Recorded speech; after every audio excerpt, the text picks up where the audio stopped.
Day 6, ladies and gentlemen, of our 1000 Dawns. I am prepared to say, I know that morale has been quite low over the last couple of days, but I think we're long overdue for a little bit of a change of pace. So let's do something fun instead.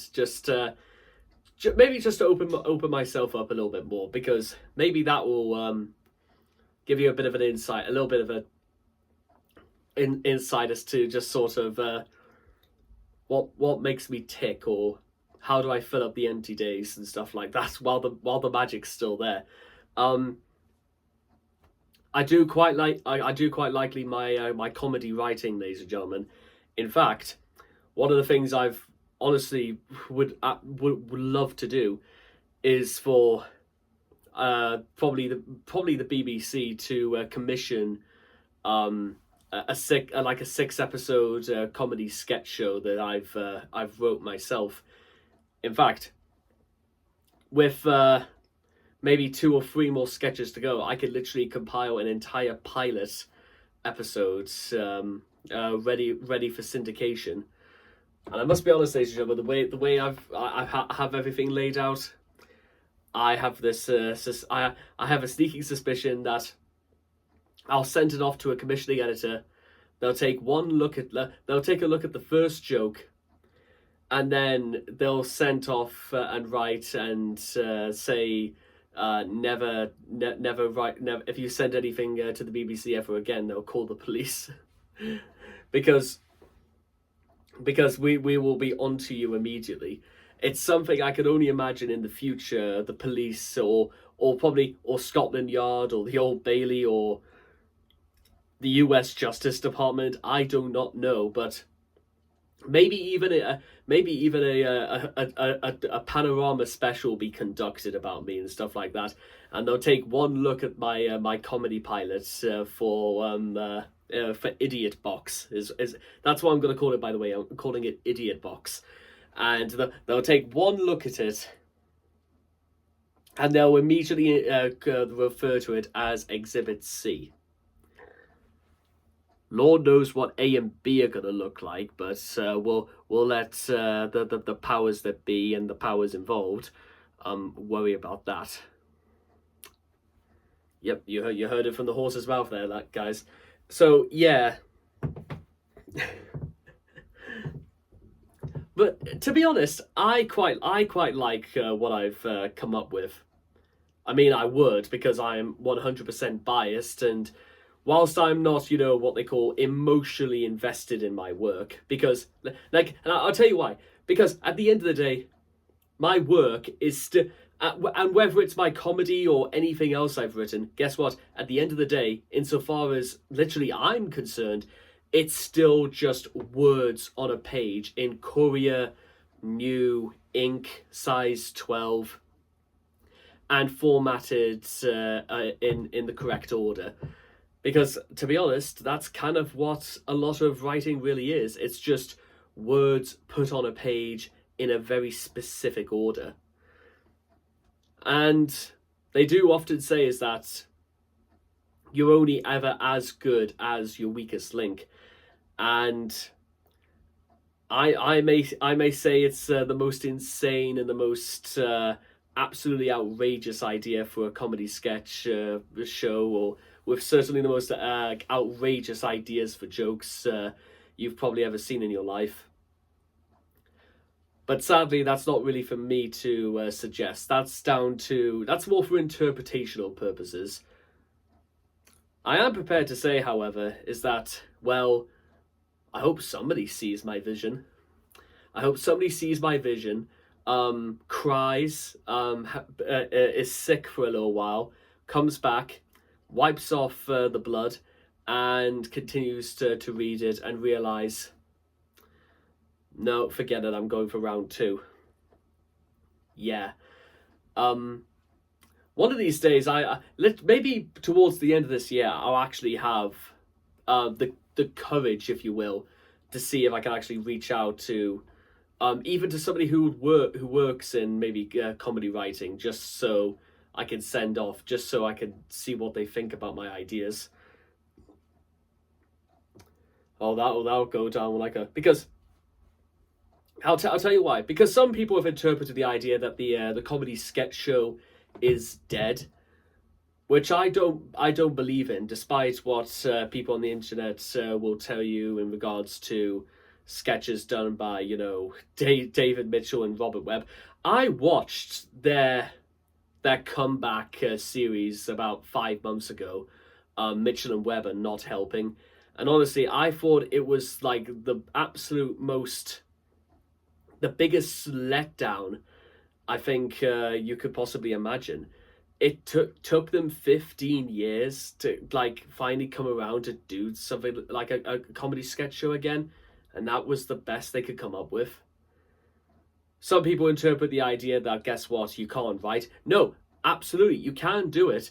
It's just I have the impression that Mitchell and Webb probably thought that their new skits were funnier than they thought they were the bee's knees or something like that, or maybe it wasn't really down to their interpretation. Maybe it was producer meddling and stuff like that, which is always a rough obstacle to get around. Is how you can get past a producer, past an editor, past a like a board for viewing and stuff like that.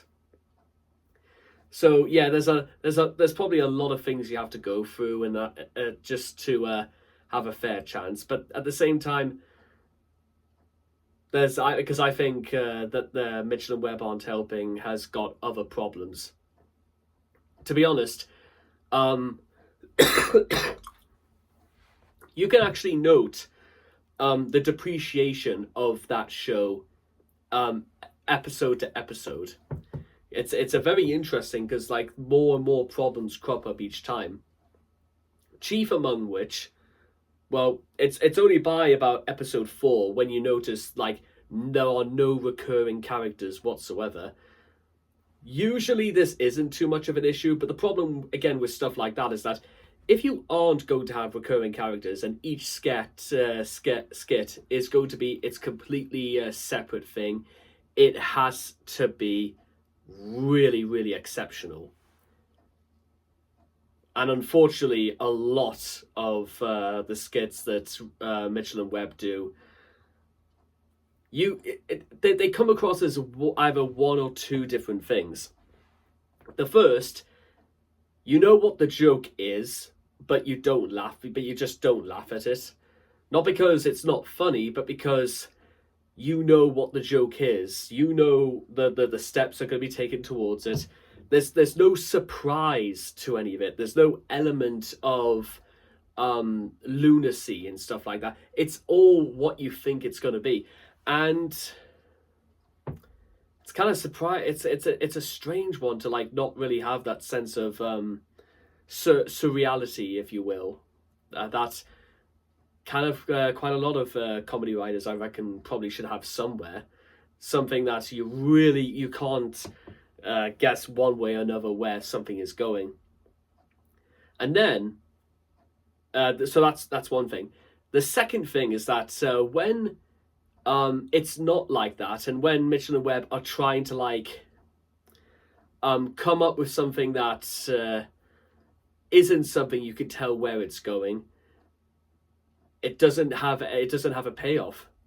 So you either know what's coming, or the payoff, in which case it doesn't matter what the payoff is, or the payoff is so completely, utterly nothing that you just kind of sat back and you're just kind of wondering what the point is.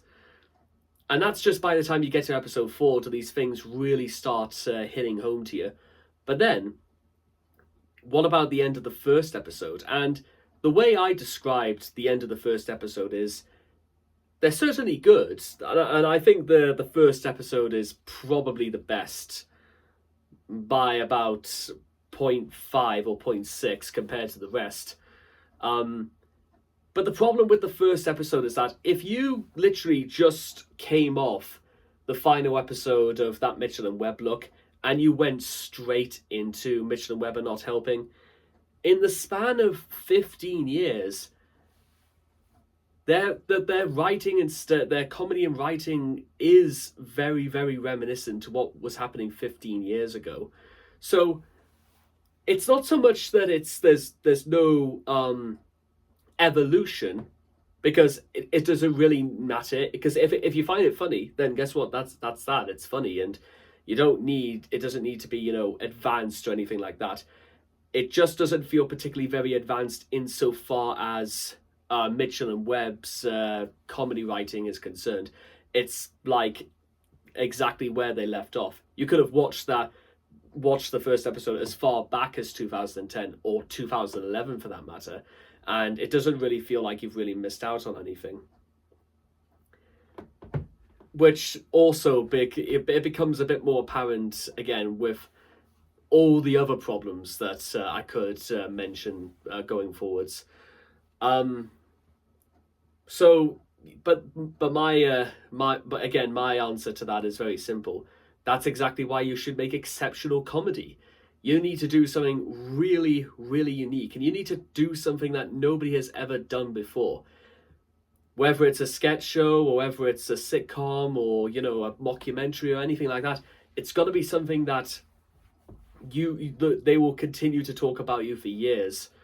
And I don't know about you guys, but I don't know if I'm that person, because my sense of comedy is, well, I don't even, it borders on something between surreal, horrifying, and stultifyingly ill-informed. So yeah, maybe there's a little bit of a sort of a thing going on between all three of these ideas. I suppose you're just gonna have to hopefully pray that you won't one day see exactly what I've been cooking. But yeah, that's just whatever keeps me happy when I'm home from work, and whatever keeps me sleeping at night, which suits the rest of the world just fine. And with all that being said and done, I will see all of you guys again next time. Hey, look at it this way, guys. At least we're actually, you know, talking. We're actually being happy for a change. That's a plus. For who? You or me?